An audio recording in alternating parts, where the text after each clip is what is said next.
भगवान श्री कृष्ण ने पांडवों को जुआ खेलने से क्यों नहीं रोका?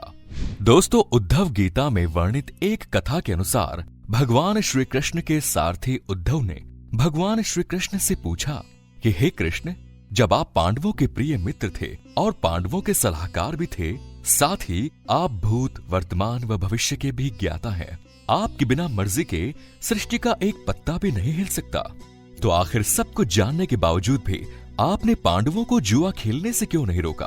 इतना ही नहीं, आपने भाग्य को भी युधिष्ठिर के पक्ष में नहीं मोड़ा।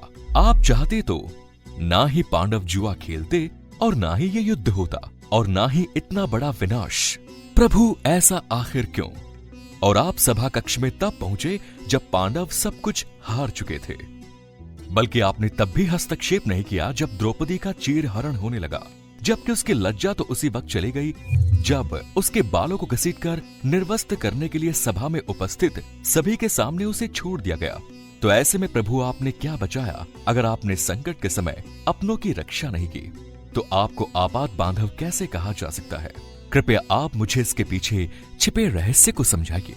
अपने सारथी के इन प्रश्नों को सुनकर भगवान श्री कृष्ण मुस्कुराते हुए बोले, प्रिय उद्धव, ये तो सृष्टि का नियम है, जो विवेकवान होता है वही जीतता है।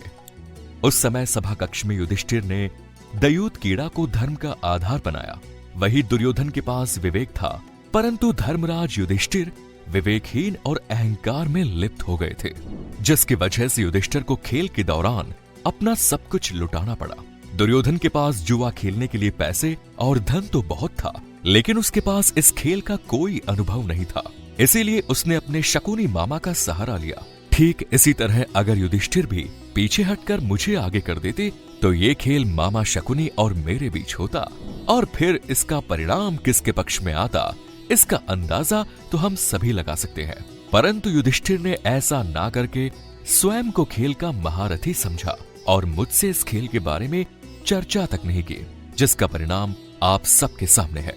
हे उद्धव, चलो इस बात के लिए तो मैं उन्हें क्षमा कर भी देता हूँ, परंतु उसका क्या जब खुद धर्मराज ने विवेक शून्यता के अभाव में आकर मुझसे सभा कक्ष के बाहर रहने की प्रार्थना की और कहा कि मैं तब तक अंदर ना जाऊं जब तक मुझे बुलाया ना जाए। ऐसा धर्मराज युधिष्ठिर ने इसलिए किया क्योंकि वो खेल मुझसे छुपकर खेलना चाहते थे। पांडवों का मन ही मन पता था कि दयूत कीड़ा एक बुरा खेल है और उन्हें भय था कि मैं उसमें उनका कभी साथ नहीं देता। श्री कृष्ण उद्धव को बताते हैं कि खेल के अंतिम पड़ाव तक उन्हें पूछा तक नहीं गया। भीम, अर्जुन, नकुल, सहदेव सब के सब मुझे भूल गए, परंतु मैं फिर भी दरबार के बाहर उनके बुलावे का इंतजार करता रहा। अपने भाई के आदेश पर जब दुशासन ने द्रौपदी का बाल पकड़कर उसे घसीटकर सभा कक्ष में लाया, फिर भी द्रौपदी अपने सामर्थ्य के अनुसार उस पीड़ा से जूझती रही, लेकिन उसने मुझे याद नहीं किया। उसकी बुद्धि तब जागृत हुई जब दुशासन ने उसे निर्वस्त्र करना प्रारंभ किया। तब उसने मुझे पुकारा और मैंने बिना देर किए उसकी सील की रक्षा की। हे उद्धव, आखिर तुम ही बताओ, ऐसी स्थिति में यहाँ मेरी क्या गलती? मैं कैसे पांडवों की प्रार्थना को अस्वीकार कर लेता? मैं तो स्वयं उनके वचनों से बंधा हुआ था। भगवान श्री कृष्ण के मुख से ये जवाब सुनकर उद्धव ने उनसे कहा, हे प्रभु, यकीनन आपका वचन प्रभावशाली है, किंतु मुझे पूर्ण संतुष्टि नहीं मिली। क्या मैं आपसे पूछ सकता हूं कि आप संकट में घिरे अपने भक्तों की मदद करने तभी आओगे जब वो आपको बुलाएंगे? क्या ऐसे आप उसकी रक्षा करने के लिए नहीं आ सकते? तब उद्धव का सवाल सुनकर भगवान श्री कृष्ण पुनः मुस्कुराए और उन्हें बताया, प्रिय उद्धव, पूरी सृष्टि में हर एक व्यक्ति का जीवन उसके स्वयं के कर्म फल पर आधारित है, और ना तो मैं इसे चलाता हूँ, ना ही इसमें हस्तक्षेप करता हूँ। मित्र, मैं तो एक साक्षी हूँ जो सदैव अपने भक्तों के करीब रहकर उन पर नजर रखता हूँ, और यही ईश्वर का धर्म है। श्री कृष्ण के जवाब से उद्धव अभी संतुष्ट नहीं थे। उन्होंने उल्हाते हुए श्री कृष्ण से कहा कि प्रभु, जब आप हमारे नजदीक रहकर हमारे सभी दुष्कर्म का निरीक्षण करते हैं, तो आप हमें पाप करने से क्यों नहीं रोकते? आप ऐसे साक्षी बनकर क्यों रहते हैं? क्या आप चाहते हैं कि हम मनुष्य ऐसे ही भूल करते रहें और समय के चक्र के साथ उसका फल भुगतते रहें? तब श्री कृष्ण उद्धव को अपने शब्दों की गहराई में ले जाते हुए समझाते हैं, प्रिय मित्र, एक बार जरा तुम इसका अनुभव करके देखो। यदि मैं तुम्हारे साथ साक्षी के रूप में हर समय रहूं, तो क्या तुम अपने जीवन में कुछ गलत या बुरा करोगे?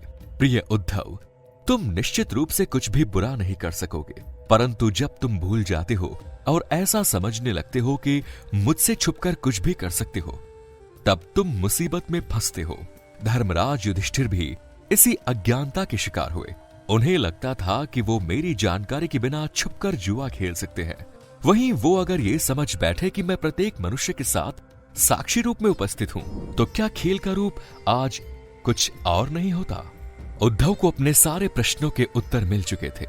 उसे प्रभु के द्वारा दिखाए गए मार्ग समझ में आ चुका था। वो अच्छी तरह समझ चुका था कि प्रार्थना और उपासना से ईश्वर को अपनी मदद के लिए बुलाना महज हमारी प्रभावना है।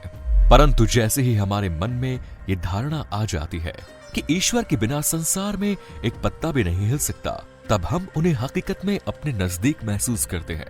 लेकिन मनुष्य से गलती तब होती है जब वो उसे भूल के दुनियादारी के लोभ में डूब जाता है। हालांकि मित्रों, ये बात भी कहीं ना कहीं स्पष्ट है कि अगर कृष्ण धर्मराज युधिष्ठिर को जुआ खेलने से रोक लेते, तो द्वापर युग में आमंत्रित होने का उनका लक्ष्य पूर्ण नहीं होता, क्योंकि तब ना घूत कीड़ा होते और ना पांडव हारते, ना महाभारत युद्ध होता और ना ही पांडवों द्वारा श्री कृष्ण अधमियों का वध कर पूर्ण धर्म की स्थापना कर पाते। तो ये था भगवान श्री कृष्ण के युधिष्ठिर को जुआ खेलने से ना रोकने के पीछे का महत्वपूर्ण कारण। अगर आपको ये वीडियो पसंद आया तो इसे लाइक करके शेयर करना बिल्कुल ना भूलें।